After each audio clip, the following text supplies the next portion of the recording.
Hello, this is Watch All About with another watch review, and in this review we are looking at a British micro brand called Blenheim London, and this is one of their offerings, the Navi Pro Elegance. So without further ado, let's start the unboxing process. So we have this box which is sort of like a fake wood print, and it's soft leatherette, and then opening it up we have Blenheim London under there. Quite an interesting shape here. And of course we have the watch in question on a little cushion. So with the sample that was provided to me, there's no paperwork or anything like that, so I assume you would get some paperwork with the watch when you were to buy it. So here we have the Navi Pro. So it comes in a variety of options. This one in particular is the Elegance. The main difference is the hour markers. That's one of the primary differences, but there's a couple of other options out there as well. So do have a look through the range. So the RRP on this watch is 180 GBP, British pounds, and if you use the Watch All About discount codes, that will get you 20% off. So this will actually come in under £150, 144 to be precise. So that's probably around $175. So what do you get for your money? Well, first of all, it is worth noting, yes, it is a mechanical, and it does have 100 meters water resistance. So, you know, you do get a fairly decent spec'd watch for the price. Let's discuss the specs then and see exactly what you do get. So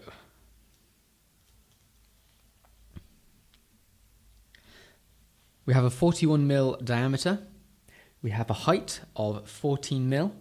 And a lug-to-lug length of 48.3 millimeters. So 41mm I think is a pretty decent size. I've got just over a 7 inch wrist, about a 7¼ inch wrist. I find it fits me reasonably well. 14mm is probably on the slightly higher side for at the end of the day. This is sort of a bit like a dress diver watch. Would it be nicer maybe if it was a little bit thinner? However, 14mm is perfectly acceptable. It can still fit under cuffs and under shirts, etc. So I think size-wise they've got it pretty right. It's nice and easy, comfortable to wear as well. 85 grams is the weight, so you know, you don't feel it too much. It's easy to wear all day long, which is another good plus. 22mm lug width. So I think the ratio between the size of the case and the strap itself is pretty good, and that tapers down, as you can see, to the buckle to 20mm. 10 atmospheres or 100 meters water resistance as well, so you do have a good measure of protection there. You probably can go swimming with it if you wanted to. It has a screw down crown for that and a screw in case back as well. You get a 1-year warranty with the watch as well. And finally, the movement is a Miyota 8215. So not the most extravagant movement, and as you can see we do have a small measure of customization on the rotor. However, it is printed and the print work is a little bit blurry actually, which is a little bit of a disappointment. Specs are 21 joules, around a 38 hour power reserve. Non-hacking, so that might put a few people off, but at the end of the day, you know, a lot of us are into our mechanical movements, and you know, this is a watch under 150 quid at the end of the day, so we can't be too picky. It's a fairly, you know, it is a workhorse movement. It's not exciting, it's not particularly good looking, but it does the job. As you can see, you know, the top bridge is pretty plain and simple really. Okay, so the movement runs at 21.6 thousand beats per hour as well, so that's 6 ticks per second, and this one is coming in at plus 10.1 seconds a day. So I usually say, you know, for the cheaper watches, aim for about 10 seconds a day out, and this is you know, more or less bang on, so no worries there. Okay, so let's discuss the watch section by section in closer detail. So first of all, the dial. So you can see, you know, one of the primary features to the dial is this linear pattern in the central disc, and that's meant to signify a bit of a deck on a yacht or on a posh luxury boat maybe. So that's got a nice tie with the diving theme. That works pretty well. And you know, other features involve these deep hour markers as well. We do have a domed crystal sitting on top, which is sapphire crystal. However, this is probably one of the main issues of the watch. The sapphire crystal is really reflective. It's quite difficult to get a decent shot of it. I mean, it is always different seeing something in real life than trying to take pictures and video of it. So taking video and pictures of this watch is a bit of a pain because the sapphire crystal is so reflective. However, in real life, it doesn't come across quite that bad, but it still is slightly more reflective than I would have liked. You can see here, we're getting reflections all over the place, and it's single domed as well, not double domed, so you do get a bit of distortion at tight angles as well. So that's probably my main gripe with the watch. Yes, it is only £150, but I have seen, just make it flat, for instance. That would have negated all these issues, because I think the primary issue is the fact that it is single domed, and there doesn't seem to be a whole lot of anti-reflective coating on there.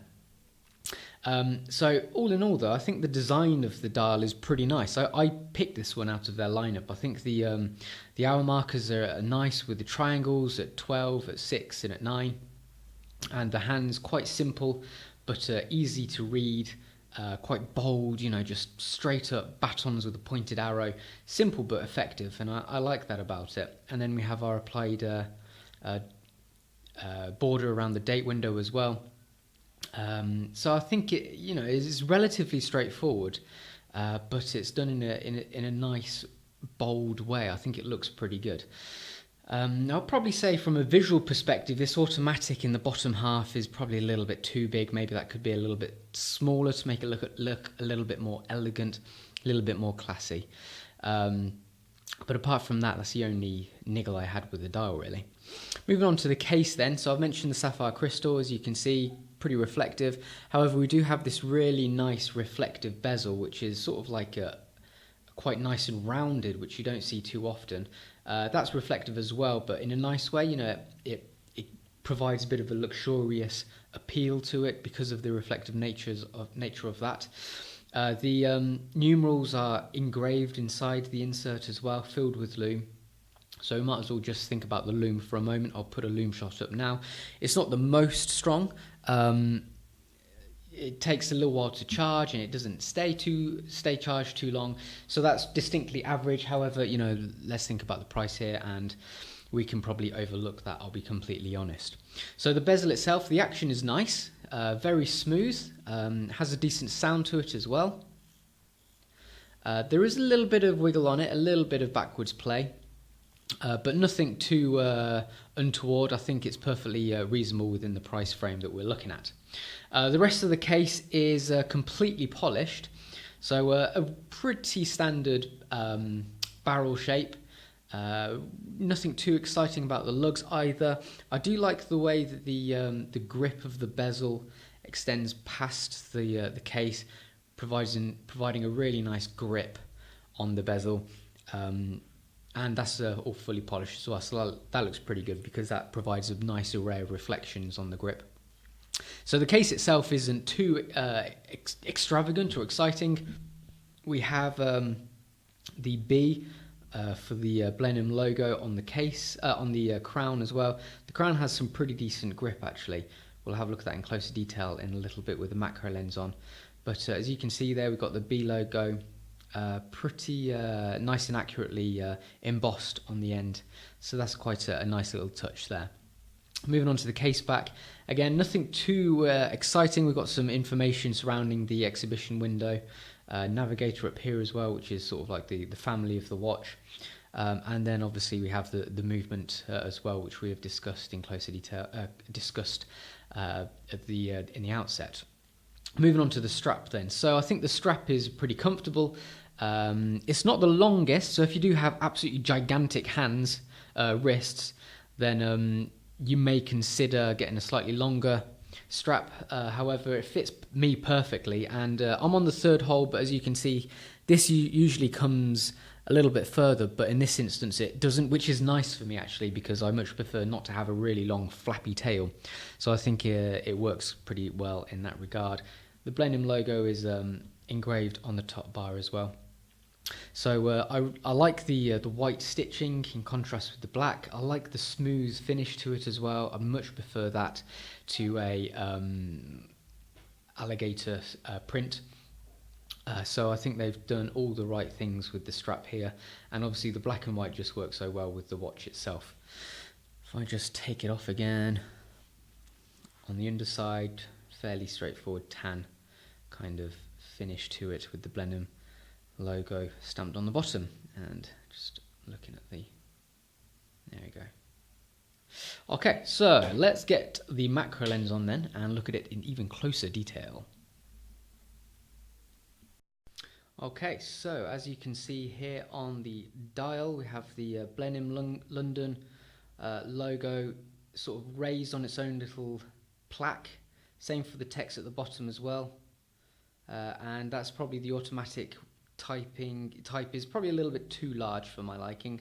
However, you can see here our nice linear texture to the central disc, representing that deck, so that works really well in the center.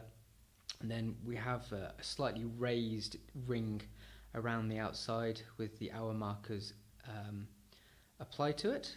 Here we go, you can see there nice and deep. Decent manufacture on that as well. And then moving on to the, if I can get that in focus, the date window has a really nice neat border around it.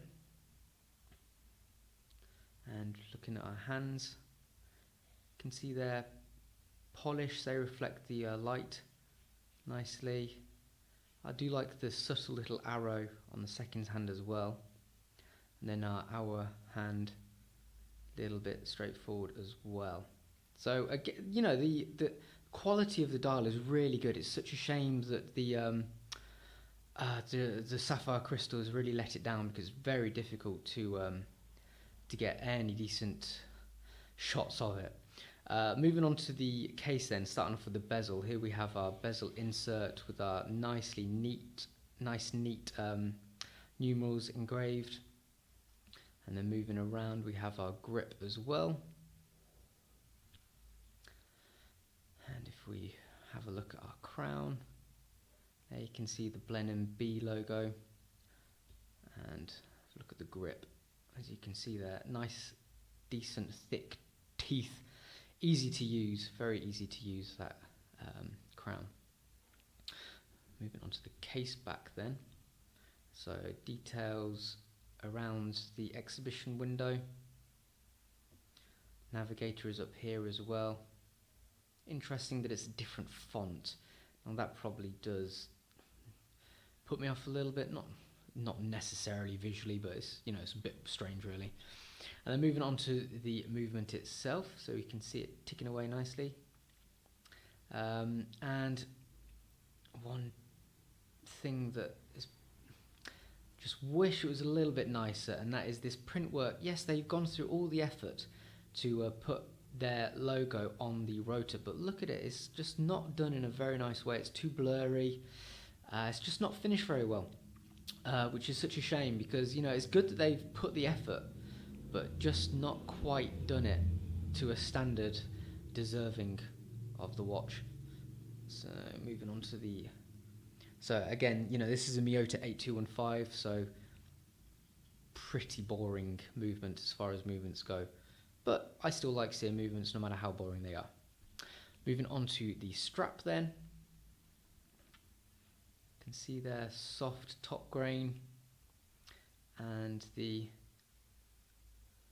stitching is fairly decent. And then flipping it over, the Blenheim printed on the underside. And finally, if I just give it a quick wipe, the tang buckle with Blenheim nice and neatly and deeply engraved on that tang buckle. Okay. So I think there's some really good positives of this watch, but there's also some pretty big things that I wish they could just do with being tidied up a little bit. So we might as well start off with the negatives. First of all, the sapphire crystal is just far too reflective for my liking. It's all right, it's usable in day-to-day life, but you know, for other watches around the same price range, you know, that's just one of the things that you will notice, unfortunately. A couple of other little things as well, like I just wish the logo printed on the rotor was a little bit nicer. They're probably only the big things. The other things are just small personal niggles that I would have liked to have seen changed, but it doesn't stop it from being a nicely designed watch. And you know, at the end of the day, it is under £150, so we've got to be realistic. You are getting a watch with a sapphire crystal and a Miyota 8215 automatic mechanical movement. At the end of the day, 100 meters water resistance as well. So the specs are there. The specs are good, and I think it looks nice as well. So I certainly think it is one to consider for if you're looking to get into a smart dress diver, and you know this, especially if you're looking out for a British brand in particular, for £150, you know, yes, it is very, very competitive in terms of price, but obviously it does come with a couple of it comes along with a couple of issues. So I think there's pluses and there are minuses. So really, it's down to you. I still think it looks nice, and as you know, if they are the kind of company who will look at these faults and flaws and look to rectify them in the future, then that will be great. And once they are, then it will be genuinely a really, really nice watch. So this was the Blenheim London Navi Pro Elegance Edition, and that's what it's all about. So thanks for watching, guys. Don't forget to like, subscribe, and also comment your thoughts. And I'll see you next time. Bye-bye.